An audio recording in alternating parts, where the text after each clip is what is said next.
Reconhecimento de pessoas. Esse vídeo é feito para você, advogado, advogada criminalista, ou você que gosta de processo penal, gosta de saber desses temas e que gosta de se aprofundar.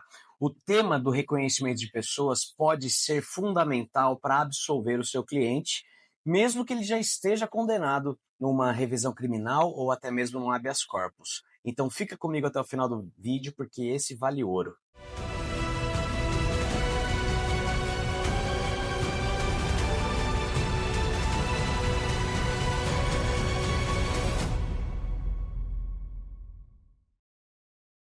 Fala galera, beleza? Meu nome é Renan Fará, eu sou advogado criminalista e eu venho hoje falar com vocês inspirado numa palestra que eu assisti, num congresso de Polícia Civil na Faculdade de Americana. Foi ministrado por dois delegados, o Anderson Pires Giampaoli e o Rafael Francisco Marcondes de Moraes. Ambos doutores em Direito e ambos muito estudiosos, passaram algumas informações que eu acho que vão ser fundamentais na nossa advocacia a partir de agora. Digo o seguinte, eu, nesse mesmo dia, tinha um prazo de memoriais para fazer e que o argumento meu era bater na negativa de autoria e bater no reconhecimento de pessoas da forma que ele foi feito. E ele foi feito de uma forma muito porca. Porque ele seguiu o 226 do Código de Processo Penal, que a gente vai trabalhar um pouco mais adiante, mas de forma muito simplória. Vamos lá. É importante a gente pensar que esse tema é muito relevante. Hoje, quando a gente pensa numa condenação por prova de DNA, é batom na cueca, não tem mais muito como correr, o advogado fica muito de mãos atadas. Ele vai bater na cadeia de custódia, vão ter argumentos para a gente usar. Porém, é muito mais difícil. Por quê? O DNA vai mostrar que aquela pessoa estava no crime, que a pessoa tocou na arma, que a pessoa comeu naquele lugar, naquela casa onde estavam todos os bandidos, enfim. O DNA, tem até uma série na Netflix que chama DNA do Crime, que está muito interessante, que mostra a utilização dessa prova em crimes contra o patrimônio, que era novidade nessa época. Tá? Um caso que aconteceu poucos anos atrás. E o Brasil foi então implementando esse banco genético, banco de informações genéticas de pessoas criminosas, sejam elas identificadas ou não. Ainda não sabe que ela é criminoso, porque estava na cena do crime, porém ainda não sabe quem é a pessoa. Muito interessante essa série, recomendo. Mas vamos lá. Hoje em dia, qual é o problema do reconhecimento de pessoas? O problema é quando ele ocorre de forma errada e ele vai implicar em mais de 70% das condenações injustas. Ou seja, 70% das condenações que foram injustas foi em razão do reconhecimento de pessoas, seja por parte da vítima, seja por parte da testemunha. Esse número é muito grande. A gente não quer condenar ninguém que seja inocente e também não quer que o culpado continue solto, não é mesmo? Então, não, Renan, quero mais, o cara tá devendo aí sim. Tá, então você continua deixando o realmente responsável solto nas ruas. Isso quem diz não sou eu, tá? É uma pesquisa feita aqui pelo West Meteco de 2015. Então, antigamente, a gente seguia somente o 226 do Código de Processo Penal, que vai dizer, primeiro fala que da necessidade, quando tem necessidade de se fazer reconhecimento de pessoa. Tá, quando não é flagrante, né, por exemplo. Então, quando há essa necessidade, tem que fazer. Primeiro você convida, o inciso primeiro diz, você convida a pessoa a descrever a pessoa que ela lembra. Ah, então era uma pessoa baixinha, pele branca, tinha um topetão e meio barrigudinho. Tá, aí tem que pegar mais umas 5, 6 pessoas baixinhas, com topetão, meio barrigudinho, pele branca, colocar um do lado do outro para ver quem é. Mas acontece que não faziam isso. Malemar fazia o 2, que é aqui. A pessoa cujo reconhecimento se pretender será colocada, se possível, ao lado de outras pessoas que com ela tiverem qualquer semelhança, convidando com quem tiver de fazer o reconhecimento a apontá-la. Veja, aqui vai dizer se possível. E aí eles diziam que se não fizer isso, era uma mera irregularidade e não ensejava a nulidade desse ato de reconhecimento. Acontece que, como isso foi só se agravando, e a gente sabe que a memória humana é algo fascinante e falível, ou seja, ela pode vir à falência, só a memória da sua esposa para lembrar das coisas erradas que você fez anos e anos atrás, que é infalível. Mas tirando isso, O ser humano erra. Eu vou dar um exemplo prático aqui com esse vídeo. Acompanha comigo.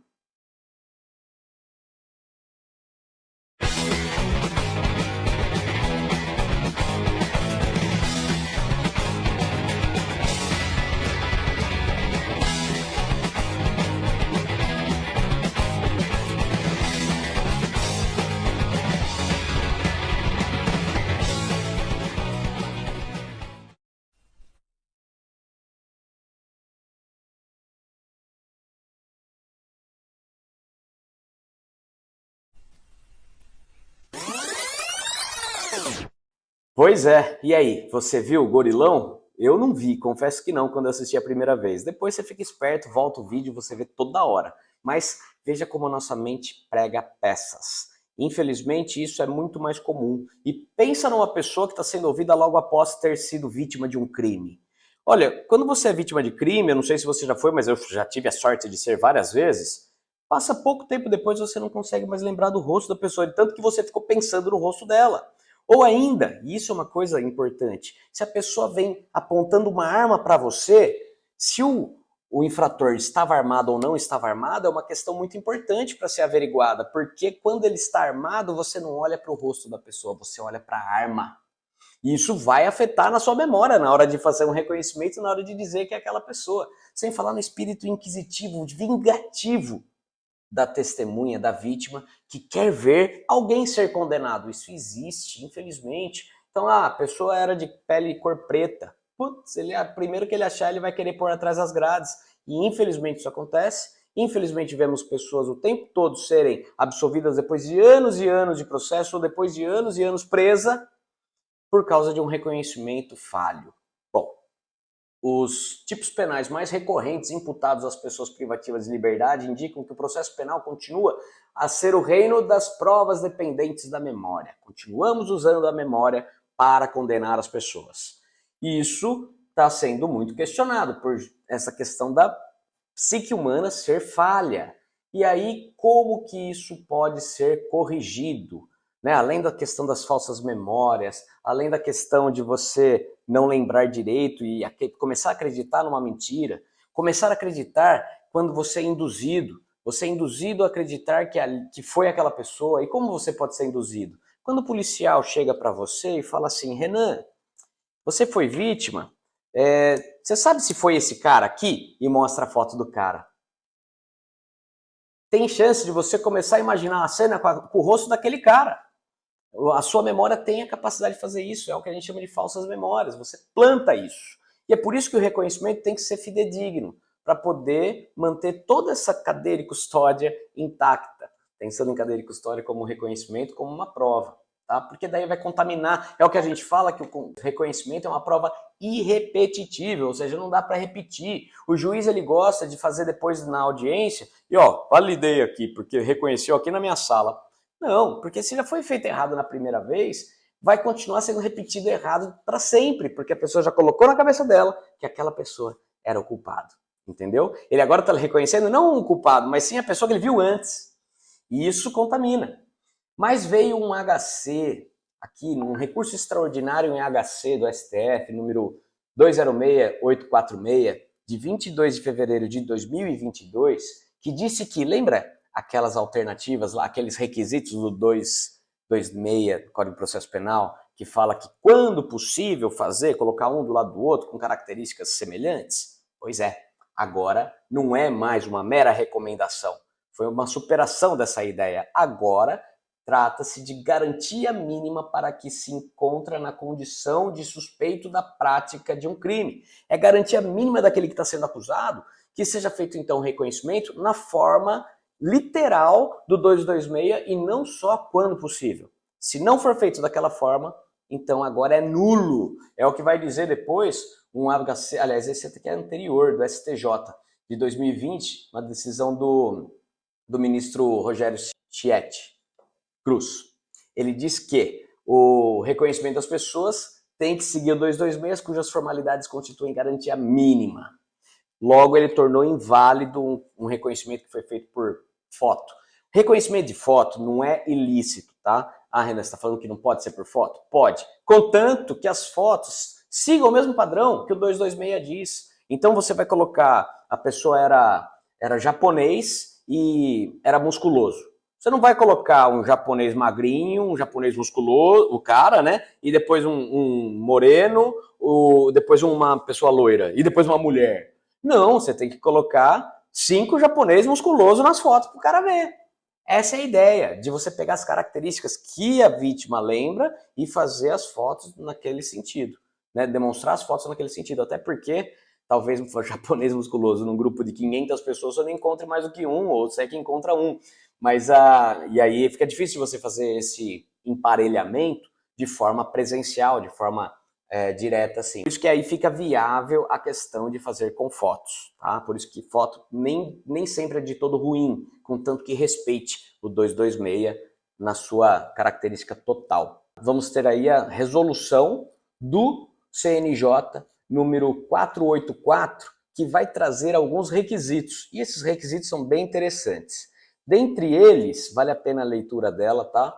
Mas dentre eles, que o alinhamento seja justo, como a gente estava dizendo, necessidade de um alinhamento justo, porque o suspeito não pode se sobressair. Ou seja, era uma mulher, você coloca a mulher e 5 homens.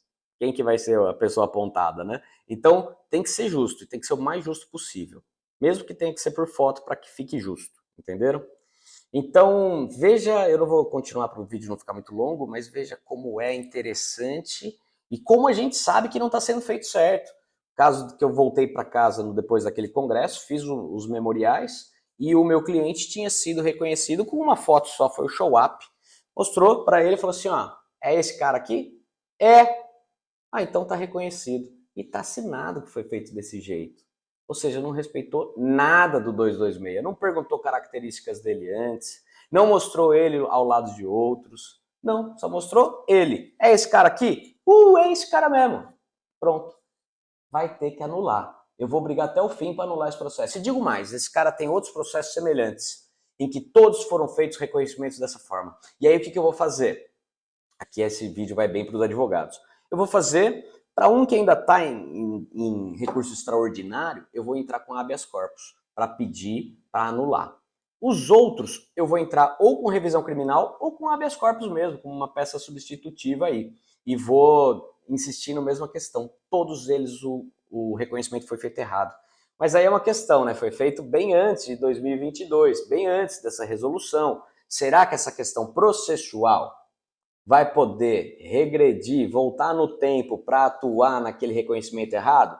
Porque se for, a gente vai ter que abrir todos os processos criminais nossos, ver como todos eles foram feitos os reconhecimentos e, eventualmente, pedir para soltar todo mundo que foi feito o reconhecimento errado. É por isso que essa matéria pode mudar a sua advocacia, pode mudar o resultado dos processos que você tem em andamento e que tem já encerrados. Vale a pena estudar, pessoal. Não vou vender um curso sobre isso, não é esse o propósito, meu curso é só do júri, no juri.com.br, mas essa matéria de reconhecimento de pessoas é um divisor de águas. Fica a minha dica, acompanhe o nosso canal, se gostou desse vídeo, compartilha, manda para a pessoa que você falar, esse cara vai curtir esse vídeo.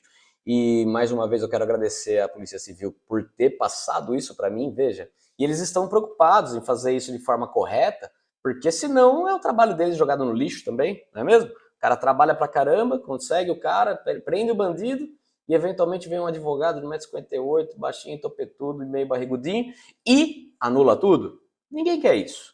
Bom, eu sei, mas tirando o advogado, as pessoas não querem. Mas o que a gente não quer, na verdade, é pessoas injustamente condenadas e o cara culpado de verdade solto nas ruas. Esse é o pensamento.